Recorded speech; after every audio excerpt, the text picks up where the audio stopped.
Imagine wiring $18 billion in cash to a supplier today, like right now. Just handing it over. Exactly. Just handing it over for a product that won't even roll off the manufacturing line until, 2028. It's wild to even think about. Right. You aren't buying a company. You aren't buying real estate. You are literally just handing over a mountain of cash to guarantee that you won't get locked out of the supply chain. Yeah, just to secure a spot in line, basically. Right. And that is the sheer panic and just staggering scale that's driving the physical infrastructure of the AI boom right now.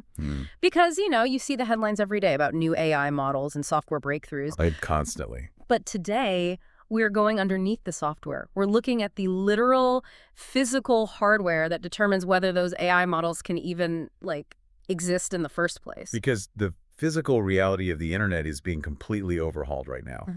I mean, what we are witnessing is the most aggressive capital expenditure cycle in the history of technology. And it is entirely bottlenecked by just a few key physical components. Exactly. So our mission for this deep dive is to unpack the historic fiscal Q3 2026 earnings of Micron Technology. We've synthesized their official earnings call transcripts, the accompanying press release, and a whole stack of financial news reports. Lots of heavy reading for this one. So much heavy reading. But we are going to cut through that heavy financial jargon to explain the mechanics of what these numbers actually mean for you. We'll explore how this company is trying to bulletproof its future against tech crashes, and what the severe structural challenges are for the global memory market moving forward. Right, the real nuts and bolts of it. But before we get into the heavy engineering and the financial analysis, I do need to share this quick reminder with you. MNASDET. Sishin Ho and Show. Which is such an essential framing for this deep dive, really. Because when we look at the financial results Micron just posted, the momentum is, it's dizzying. Oh, absolutely. So it is critical to view these numbers not as an investment thesis, but as a diagnostic tool. These figures tell us exactly what is happening inside the data centers of the world's largest tech companies. Okay, let's unpack this because we really need to use those results to diagnose the current reality. The scale is almost difficult to comprehend. Yeah, it really defies normal business logic. It really does. So in fiscal Q3 of 2026, Micron reported revenue of $41.46 billion. That is a 346% jump year over year. Unbelievable. Right, they went from $9.3 billion to over $41 billion in a 12-month window. When you see a 346% revenue jump, you expect to be looking at a hyper-growth startup that just launched some viral app. Right, a software company with zero overhead. Exactly. To see a legacy physical hardware manufacturer achieve a $17.6 billion sequential increase, and just to be clear, meaning just the jump from last quarter to this quarter, is absurd. If we connect this to the bigger picture, to put that sequential leap in perspective, they essentially added the entire annual revenue of a Fortune 500 company to their balance sheet in a 90-day period. 90 days? Yeah, in just 3 months.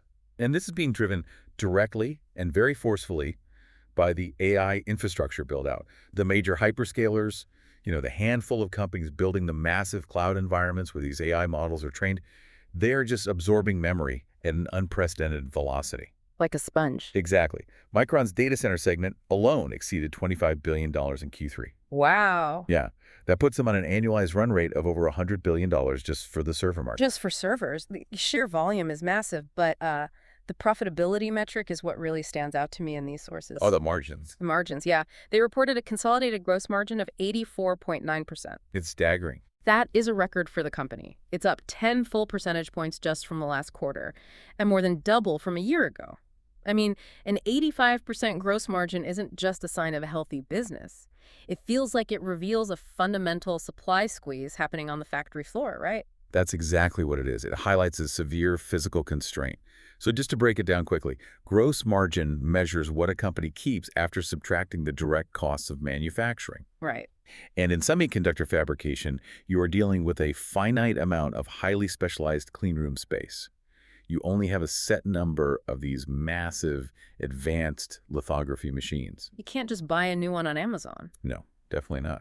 And because AI processors require massive amounts of very specific high-performance memory, manufacturers are dedicating more of those machines and more of their factory floor space to AI chips. Which triggers a cascading effect across the rest of the industry. Exactly. Because if you're using your factory to build AI memory, you obviously aren't building chips for laptops or smartphones or regular servers. Right.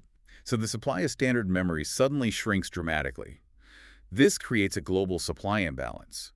They are selling highly advanced AI memory at a huge premium to the hyperscalers, while the prices for their standard memory products are also surging by the low 60s to mid-80s% range. Just purely because of scarcity. Yes, purely scarcity. That dual engine, the insatiable demand at the high end and manufactured scarcity at the low end, is what blasts a gross margin up to nearly 85%.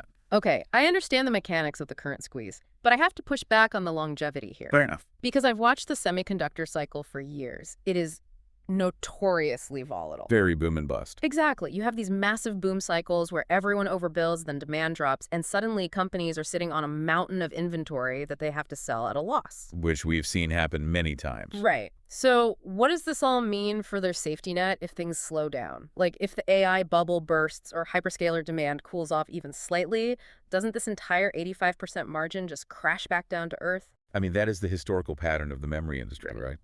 And avoiding that crash is exactly what management focused on during the earnings call. Oh, so they are actively trying to change that. Very actively. They detailed 16 strategic customer agreements, or SCAs, which really represent an attempt to fundamentally rewrite their entire business model. Oh, so? Well, historically, memory was treated as a commodity. Yeah. You bought it at the current market spot price, whatever that happened to be today. Right. But Micron has now transitioned its largest customers into what they call take-or-pay agreements spanning 3 to 5 years. Okay, so a take-or-pay structure, meaning the customer is legally bound to purchase a specific volume over that timeline, and if they don't, they just pay a massive financial penalty anyway. Exactly. Furthermore, these agreements include a pricing floor. Ah, floor. Right. The sources detail these price bands where, no matter how severely the broader market drops, the price Micron receives will never fall below an established baseline. Management explicitly noted that even at this minimum floor price, Micron's margins will remain higher than any peak quarter in their past historical cycles. Wow. Okay, I understand the concept of a take-or-pay agreement in theory. But we're talking about tech companies here. Right. If the AI boom genuinely stalls out, a contract is just a piece of paper. I mean, we see companies default, break leases, and force renegotiations all the time during downturns. How bulletproof are these contracts, really? That skepticism is entirely warranted. And frankly, an analyst on the earnings call essentially asked the exact same thing. Oh, really? Good to know I'm on the right track. You are. And the answer lies in a metric Micron introduced called RPO, or Remaining Performance Obligations. RPO. This is their guaranteed future backlog. So calculating only the minimum committed volumes at the absolute lowest floor prices we just talked about, their RPO currently sits at roughly $100 billion. $100 billion safety net. Yeah. But to ensure those contracts aren't just paper, like you mentioned, the customers have handed over $22 billion in financial commitments up front. Wait. And that includes $18 billion in straight cash deposits. So that $18 billion in cash I mentioned at the very start of our deep dive, that is the collateral. It is the ultimate collateral. The CFO clarified that this is not a standard prepayment for goods. It is a separate financial commitment held by Micron. That is insane. The hyperscalers are willingly tying up their own liquidity because the fear of not having enough memory to execute their AI roadmaps outweighs the financial hit of parking billions in cash. It is a structural shift, really turning memory from a cyclical commodity into a highly predictable strategic asset. Okay, here's where it gets really interesting to me. Let's dig into the physical engineering side of this. Let's do it. Because if I am sitting on $100 billion in guaranteed future sales, and customers are throwing $18 billion in cash deposits at me just to secure their place in line, my immediate reaction is to build 10 more factories tomorrow. Right. Just spin them up. Exactly. But they can't. The sources indicate that supply is going to remain structurally tight well beyond calendar 2027. It's like trying to upgrade the engine of a car while it's racing at 200 miles per hour. Why is it so incredibly difficult to just increase output? Because spinning up a semiconductor fab is arguably the most complex manufacturing challenge on the planet. I mean, the industry refers to building new factories from scratch as greenfield expansions. Okay. Micron is currently executing greenfield projects in Idaho and New York, but these are not just large warehouses. Right, they require highly specialized environments. You can't just pour some concrete and start printing chips. Exactly. The environmental requirements alone take years to navigate. You need to build dedicated enhanced energy grids just to power the extreme ultraviolet lithography tools. Just for the power. Yeah. And you need advanced water purification facilities. And perhaps the biggest bottleneck is human capital. I mean, there is a severe global shortage of workers with the highly specific trade skills required to construct these clean rooms and install the multi-million-dollar tools. So money doesn't solve everything. Right. Even moving as fast as physically possible. Micron noted that their Idaho facilities won't see first wafer output until mid-2027 and late 2028. So even with a literally unlimited cash from these hyperscalers, you simply cannot buy time. You really can't. But the sources also mention a specific engineering constraint that's holding back supply, something called the HBM trade ratio. Let's break down the mechanics of that, because it seems crucial to understanding why supply is so tight. It is entirely crucial. So HBM stands for high bandwidth memory, and it is the exact type of ultra-fast memory that AI graphics processing units, or GPUs, desperately need to function. The industry is currently transitioning to the newest generation of this, which is called HBM4. But manufacturing HBM is a completely different beast than standard memory. You aren't just printing a flat chip anymore. You are vertically stacking multiple layers of memory dies on top of each other. So think of it like real estate, right? To understand the HBM trade ratio, it's like tearing down 3 sprawling single-family homes to build one luxury high-rise tower. That's a great way to look at it. Yes, the luxury high-rise is incredibly valuable, and it houses a lot of high-paying tenants. But the construction is massively complex. You have to build deep foundations, you have to manage complex plumbing up the elevator shafts, and the project takes years. So suddenly, you have fewer total buildings in the neighborhood, even if the overall real estate value skyrocketed. That is an excellent way to visualize it. In semiconductor terms, the plumbing up the elevator shafts refers to through silicon vias, or TSVs. TSVs, got it. Yeah, they are microscopic holes punched vertically through the silicon to connect the stacked layers. Doing this requires extreme precision, it takes up significantly more cleanroom floor space, and requires dozens of extra process steps. Which means the chance of a defect ruining the entire stack is higher, which lowers your overall yield. Precisely. Because HBM4 requires so much physical space and tool time, every single wafer of HBM you produce forces you to sacrifice 2 or 3 wafers of standard memory. Wow. So as the entire industry transitions to these highly complex stacked nodes, the sheer volume of memory being produced globally actually slows down.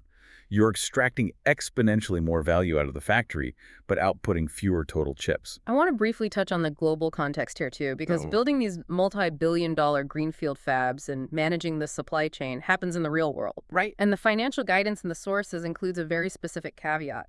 They explicitly exclude potential impacts from trade or geopolitical developments. Yeah, which is the standard operating procedure for a multinational semiconductor company. They maintain a strictly analytical approach. Keeping it neutral. Exactly. Their guidance and these massive projections are based purely on the math of supply and demand and their current operational footprint. They do not speculate on international trade relations or shifting government policies. They're literally just reading the data off the factory floor. And sticking to the data is exactly what we are doing here. Absolutely. So the data tells us the data center is currently a bottomless pit of demand, and supply is structurally bottlenecked by the physics of HBM and the reality of construction timelines. But AI isn't just going to live in massive cloud server farms forever, right? No, definitely not. As the models become more refined, they are moving to the edge, meaning our daily devices. And this is where the demand curve stretches into completely new sectors. The transition from the cloud to the edge is the next major catalyst, and the sources highlight agentic AI as the first wave of this. Agentic AI, meaning like an AI assistant that doesn't just answer a prompt, but actually takes actions across your apps on your behalf. Yes, but running those AI agents in the cloud is incredibly inefficient for everyday tasks. Right, because of the lag. Exactly. You don't want a 2-second latency delay while your phone sends data to a server in Virginia just to draft a quick email or organize your calendar. No one has time for that. Right. Furthermore, sending all your personal data to the cloud raises massive privacy concerns. So running these models locally on your smartphone or PC solves the latency and privacy issues. But, and here's the catch, It requires your everyday devices to have a massive increase in onboard memory. Which essentially forces a huge hardware upgrade cycle for the average consumer. Like, your current laptop simply doesn't have the hardware to run a local AI agent smoothly. Exactly. So Micron is projecting a massive pent-up unit replacement cycle across both the PC and smartphone markets simply to meet the minimum hardware requirements of this new software. Makes sense. But the edge transition goes far beyond consumer electronics. The source has deeply highlighted the automotive sector, specifically Advanced Driver Assistance Systems, or ADAS. Oh, wow. So we are talking about cars that can manage advanced highway driving, auto lane changes, and real-time collision avoidance.